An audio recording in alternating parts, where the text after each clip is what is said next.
Here we go.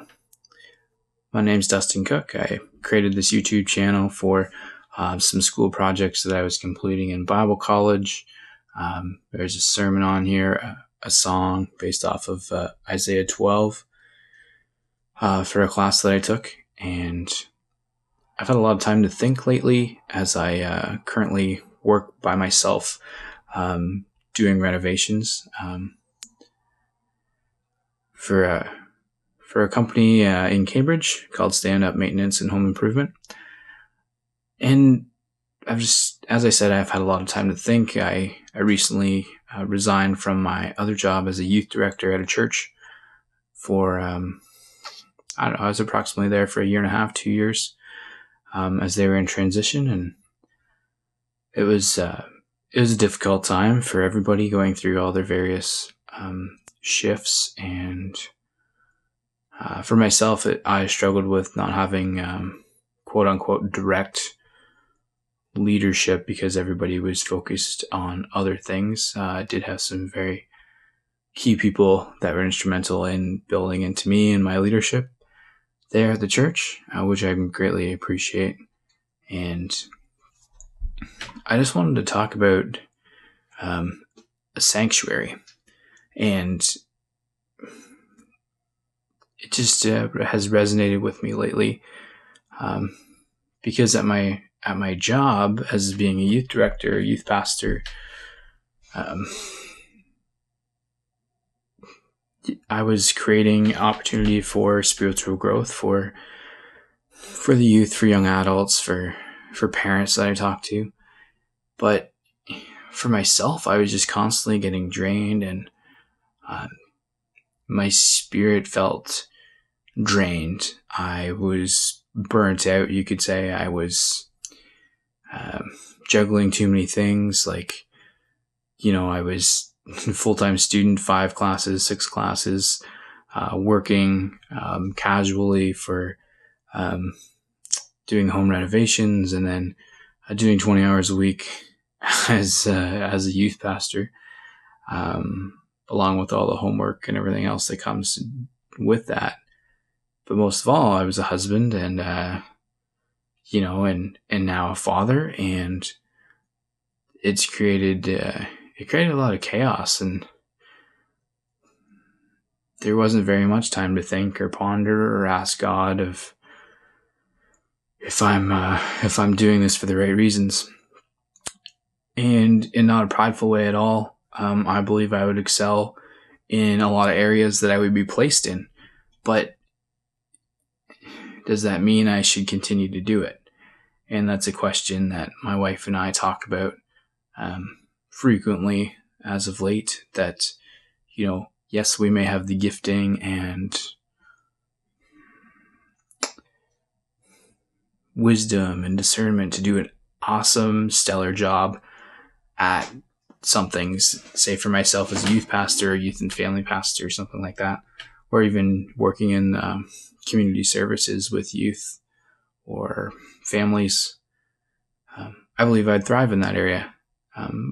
But does that mean that I should do it? And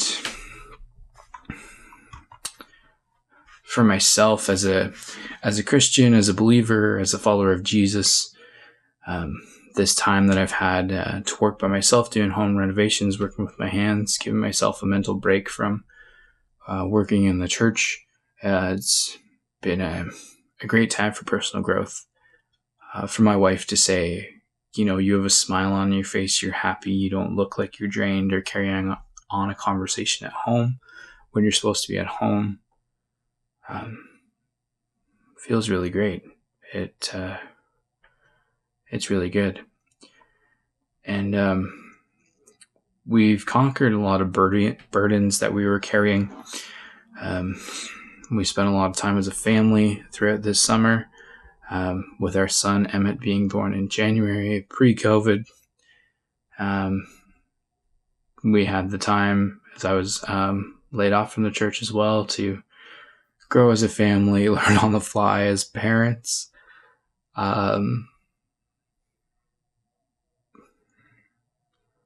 We've opened open doors and close doors of our past, remove toxic things from our lives, and things are starting to feel a lot lighter.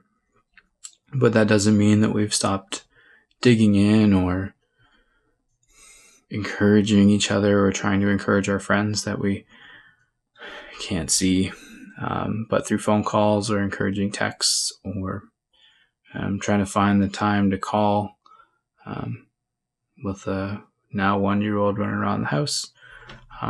We try to do those things because it's important.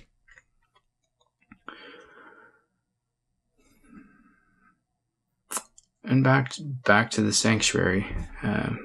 Basically, hopefully, the point of this video is to ask yourself, what's your sanctuary in 2020 and now 2021? My sanctuary was and is the church, but it's also fishing on a river. It's going for a walk with my family, and in the times of silence, if we're talking about a certain subject, I might pray for that person in my head and say, God, I lift this person up to you. I don't know what's going on in their life, but I just ask that you take care of them and then reveal your light to them, or something along those lines. And yeah, because we can't meet together as Christians, or non-Christians, not supposed to anyway, are like, where's your place of worship? If you're a pastor, you can still go into the church and hang out and worship there and whatnot, but do you have a place at home that you call your sanctuary, or has that got tarnished by just being clustered together as a family? Or maybe you had a place, but now it's become your office and you can't do both in that area. For me, lately and throughout the summer, it's been our minivan. We purchased it last year, and it has a Sirius XM radio, and I listened to the message, and the 20 minutes, half hour it takes me to drive to work and home is my sanctuary, where those uplifting words of worship artists just rejuvenate my spirit and my soul. And it's been truly mending to just have that time and talk to God, ask him, am I on the right path? And thank him for this break, so I can regain my mental strength, mental health, not being stressed out all the time, in constant wonder of this shift with a new pastor. Is that going to hinder my job or be a good thing? And ultimately, part of it was my doing when I left, but I was going to be looking after 3 ministry areas for 20 to 25 hours a week, which would have went up to 30. And that's just insane. And I'm thankful for my wife and some other valuable mentors and people in my life that said, that's like, what are you're doing 3 ministry jobs for 25 hours. That doesn't make any sense. And sometimes you have to leave a good thing, or not so good thing to find out who you are and where you need to be. I've had other job opportunities since I left, which looked like great opportunities, and people that encouraged me that I would do a great job.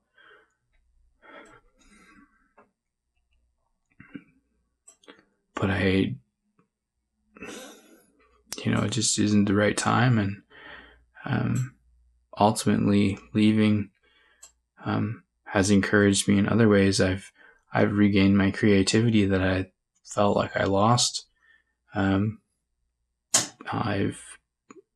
been more happy. I've been so joyful to be actually present at home without, carrying on so many other things. Emails, texting with people, constantly on in that regard, and that wasn't good. And in that 40 minutes to an hour I have a day in the minivan to drive to and from work,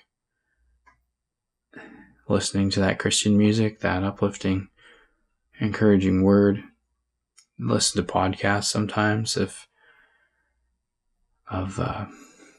usually Christian speakers or people that maybe challenged the original perspective of certain scripture passages that have just been handed down throughout generations. And it's been a great time. Spirit's refreshed. I can actually feel the presence of God again, which is a strange thing to say after working in a church for not too long. Obviously, with speaking with youth and families and stuff, you do feel your spirit leads you into certain conversations, but that's pretty draining. And